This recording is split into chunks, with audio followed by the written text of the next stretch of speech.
Salut à tous les amis, c'est Anthony Podcast. Aujourd'hui on se retrouve pour l'épisode 3 de AM alias Actu Mercato. Quelles sont les nouvelles infos sur le marché des transferts? On voit ça ensemble maintenant, c'est parti. Anthony Podcast. Et on commence cet épisode d'Actu Mercato à Monaco. Monaco qui s'intéresse selon Foot Transfert à un ailier gauche de 21 ans en la personne de Daniel James, évoluant à Swansea, lui qui a été auteur de 4 buts et 9 passes décisives en Championship. Il intéresse fortement les dirigeants monégasques, son transfert étant estimé à 22,5 millions d'euros, mais pour l'instant aucune offre n'a été transmise. Les dirigeants de l'AS Monaco cherchent de la concurrence à Falcao qui se sent bien seul en attaque et aurait déjà trouvé son concurrent, la personne d'André Silva, l'attaquant portugais qui était prêté FC Séville la saison dernière. Son prêt est arrivé à expiration et il est revenu à l'AC Milan. Malheureusement, il est en manque de temps de jeu, mais attention, Marseille est aussi sur les rangs et même plus avancé. Mais André Silva n'a pas caché qu'il n'était pas contre une venue en Ligue 1 pour gagner du temps de jeu. Affaire à suivre. On passe maintenant au PSG avec deux informations que vous avez sans doute entendues. En effet, le PSG a transmis une offre de 60 millions d'euros pour essayer de recruter Alan, le milieu de terrain de 28 ans évoluant au Napoli, que les Parisiens se sont fait recaler par ces mêmes dirigeants, car ils en demandent au moins 100 pour lâcher leur milieu de terrain. À voir si les Parisiens voudront mettre 40 millions de plus sur la table, affaire à suivre dans les prochains jours. Et la grosse info du PSG, c'est bien évidemment celle de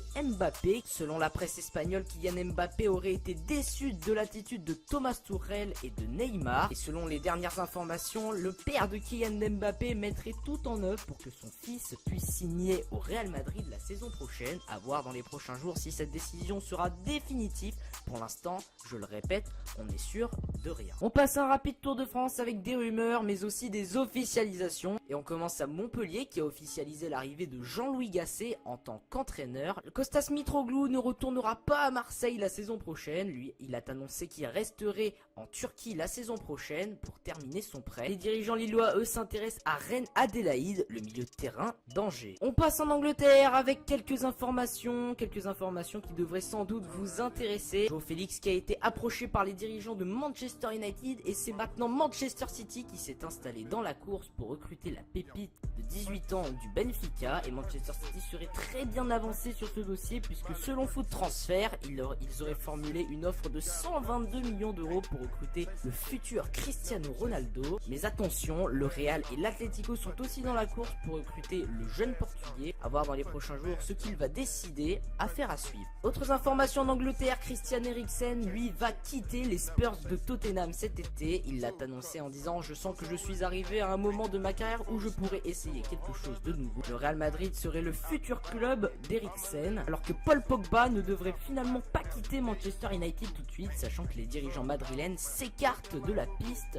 du jeune champion du monde. On part en Espagne maintenant, du côté du Real Madrid, avec une info qui est déjà presque officielle. Selon la presse espagnole, Ferland Mendy est en train de passer sa visite médicale au Real Madrid. Depuis l'ouverture du marché, il est annoncé au Real Madrid et ce ne serait pas une surprise de le voir signer demain, alors que Lopetegui, qui était l'entraîneur du Real Madrid l'année dernière en début de saison, est le nouvel entraîneur de Séville. Alors que Nelson Semedo lui devrait quitter le Barça cet été. En manque de temps de jeu, le jeune portugais a annoncé qu'il allait chercher à avoir un nouveau défi dans sa carrière, à voir si les dirigeants du Barça le laissent partir dans les prochains jours. On passe maintenant en Italie avec une info qui devrait vous intéresser. Je vous en ai parlé dans les 2 premiers épisodes. Mathias de Ligt aurait donné son accord pour rejoindre la Juventus au lieu du Barça. Un choix assez surprenant de la part du jeune défenseur néerlandais, lui qui voulait tant rejoindre son collègue Frankie de Jong. Deuxième grosse info serait que selon les médias italiens, Maurizio Sarri est devenu aujourd'hui le nouvel entraîneur de la Juventus. Pour l'instant rien n'est fait, cela reste qu'une rumeur, mais ce ne serait pas une surprise. Voilà les gens, cet épisode de AM est terminé, j'espère qu'il vous aura plu. Si c'est le cas, n'hésitez pas à lâcher un petit pouce bleu, à activer la cloche et à vous abonner. Sur ce, moi je vous laisse, c'était Anthony Podcast, à la prochaine. Inside and outside, blew his house with the blue little window and a blue car.